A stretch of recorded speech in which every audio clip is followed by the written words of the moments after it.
Welcome to the channel, Rev Dr. J.W. Morrison, Theologist, New South Wales, Australia.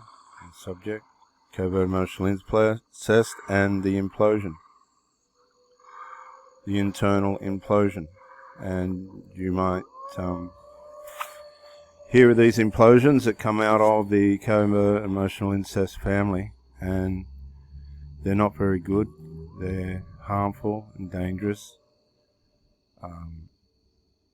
I can remember once I bought a chicken. I was going to see my girlfriend who had, I think it was about 13 at the time. Took a wing out of the chicken on the way home from picking it up. And of course, when you bring food home, young boys and mums want to feed them. Excuse me, I got a cold. Still. Well, they opened the chicken and one of the wings was missing. And I had the oil around my lips and was sort of sucking the chicken out from my teeth. And she looked at me and she said, "Where's the wing out of the chicken?" And I've gone, "Really?" And she's gone, "So-and-so wanted it." And I've gone, "Really?" And of course, after that, the chicken more or less got left on the sink. Both walked away sullen, upset. And it just showed to me that at any time, the selfishness can raise its wings, as in chicken wings. Now, if I had taken the chicken leg, would they have wanted the chicken leg? I don't know, but what I'm trying to say is sometimes these people are so enmeshed, they implode. They implode on the people around them and explode and blow up the relationship. I wasn't impressed. Nobody asked me to bring home a chicken. I just did it out of goodwill. And it was taken for granted. Subsequently, I walked over and grabbed myself a leg off the chicken. And after they had their little enmeshment together, they came out and dinner was made. Point being, when you're not part of the DNA root of the parent-child situation, you are exclusively an outsider, and you have to accept that fact. You cannot pretend that you're anything more than that. It would be offensive for the woman that you're with. Child, well, they're normally in enmity anyway. And you would just be deluding yourself into thinking that you're anything more than that. The woman will stand by the child, and there's nothing wrong with that. You have to accept that. If you go out there into the big world and these people have had other men before you come along and their children, it's not up to you to oppose that. If you think you can be an asset to these people, excuse me, then good luck to you. But I haven't been, I don't think, a valuable asset to any of them at all. Because I haven't had to have been. When you're in this situation, you're not responsible for their finances. You're not responsible for feeding the child. You're not responsible to engaging in the child's infantile behaviour. And you're most certainly not entitled to tell the child what part of the chicken they can eat. But you reverse it. Neither are they, nor should they be able to tell you what part of the chicken you can eat either if you bought it. Now, I'm only talking about a chicken. Honestly, I said to her, "Do you want me to go and buy 3 more chickens?" That's not the issue here. The issue here is that the authority of the house was anointed upon by maternal blood the 13-year-old boy. There is no anointing for the man in these households. You'll be given the femininity, and you will be asked to meet that with your masculinity, but you are not the anointed man of the house. You have to accept that. And if you think you are, or that you're going to be, or that this could happen, you are a very deluded, unexperienced man. And it takes incredible understanding to realize these principles. These children are in enmity against outsiders and their mother. It doesn't matter what you've done in life, who you are, how well or bad you've raised your children. It doesn't matter if you're good or bad. You will not be in the tribe. You'll always be an outsider of the tribe. It's like you're standing in the deep, dark jungle of South Africa, even though you're only a couple of houses up from where you live or whatever it is, and you're getting photos taken with the people with things in their noses and all this other stuff, headdresses and all this, and you're there with your walking boots and safari shirt and all that. There is no comparison between the two. That's what it's like for you in a single mother household. That's it.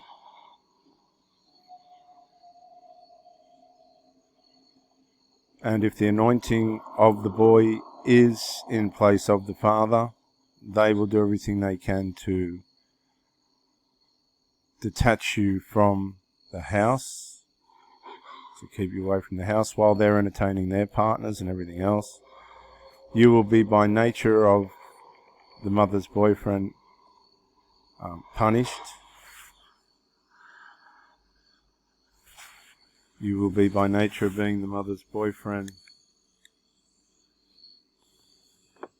left out. Not in all cases, but some. In a lot of cases, it's better just to let them go. Just let them go. Don't get involved. They want to go to a family turnout. You don't have to go. Just don't go. Let them go. It's not your family. It's their family.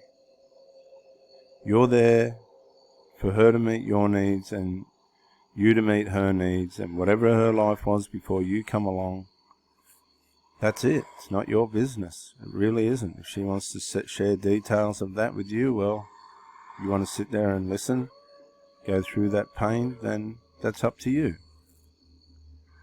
But other than that, you are to deliver your masculinity in exchange for her femininity, and get up the next day and accomplish as an individual, not in codependency, running out of your agency, your own unique agency,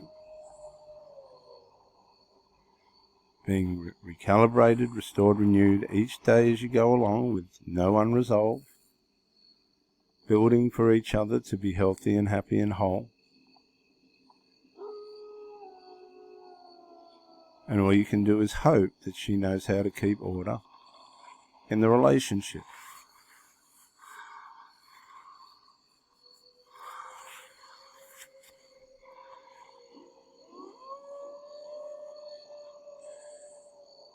The mother and child bond, when it crosses into the extra-maternal aspects of covert emotional incest, is titanium-like in strength. But these people, in their joy and glee and love and peace and all the emotional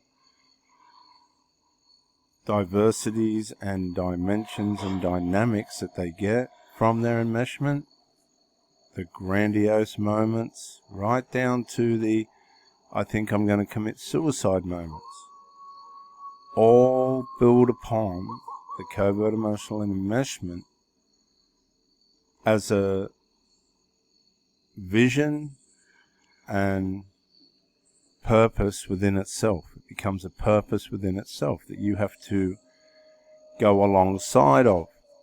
Now, it won't want you alongside of it. It won't want you anywhere near it.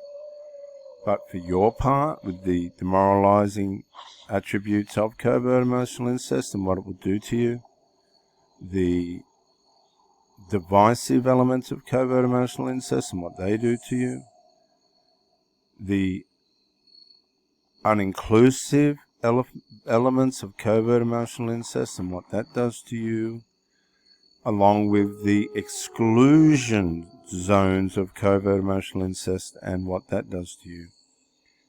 You have to accept these attributes of covert emotional incest if you don't want to lose your mind, because you will. These people are not bonding to you.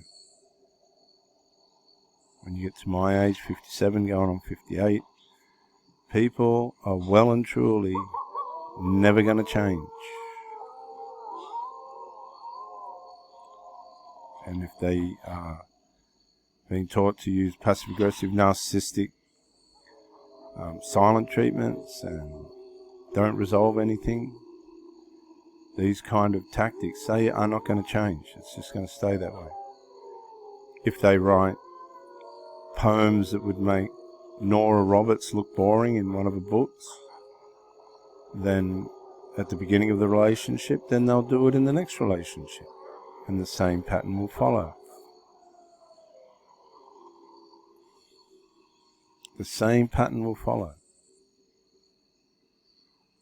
That's not a curse, that's just how it is. There's no way that you can strategize around covert emotional incest. It will not allow you to. The force field around it, by nature of blood,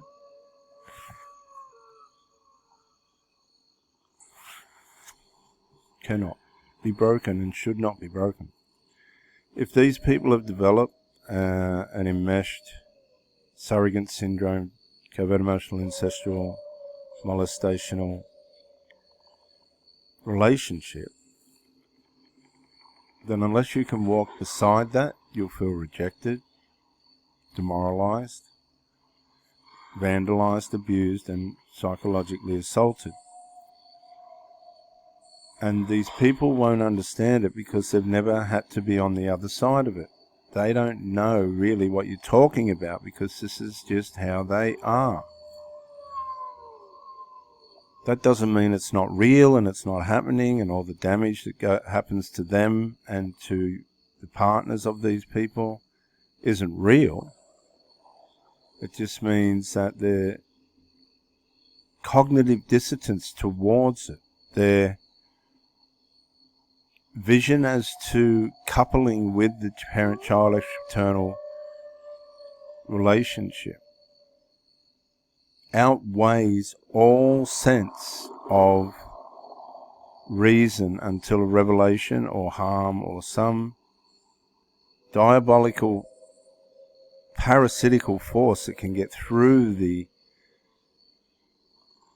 boundary walls of the covert emotional incest.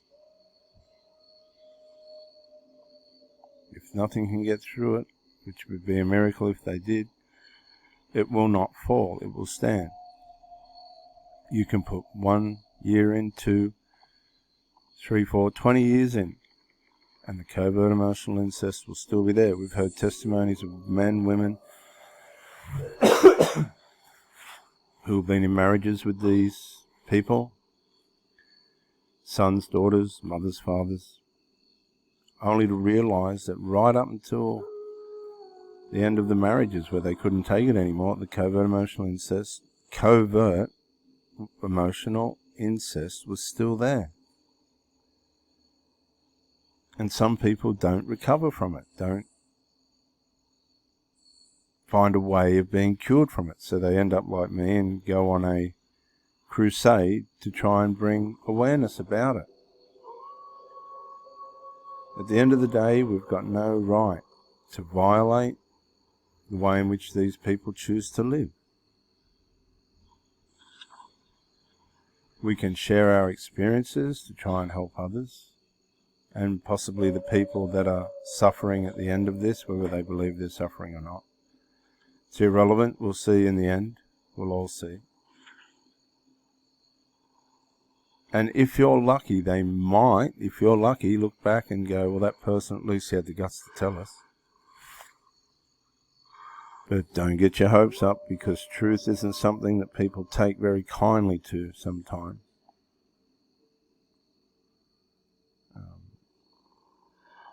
Sometimes you're better off leaving people in their deception and their lies and their fantasies. Covert emotional incest is built on a dualistic fantasy between the mother and the son. Son wanting to mirror the mother, and the mother wanting to mirror the son. And in doing this, the son becomes the parent and the mother becomes the child. And this goes in line with the grandizement of the son and his anointing as the new father of the house. Now, the paradox of this is the mother is usually the breadwinner, not the son. So then the mother puts on the anointing of the father to go out and bring back home the bacon. Because in the child's role, the adult son's role of wanting to be the mother, because of the failure of the father, they can develop a passivity which this enables them to go out into the world and accomplish. So the mother puts on her masculine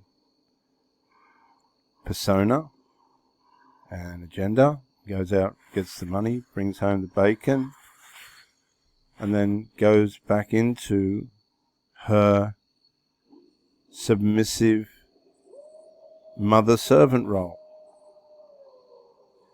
So she becomes a split personality. She becomes dead to herself, as it were. She is a dead mother. She is not raising the children the way that she should. She hasn't raised them the way that they should have been raised. So psychology, as Sam Vachnin calls it, she is dead. Because she hasn't produced anything positive in by way of the identity of her sons or son.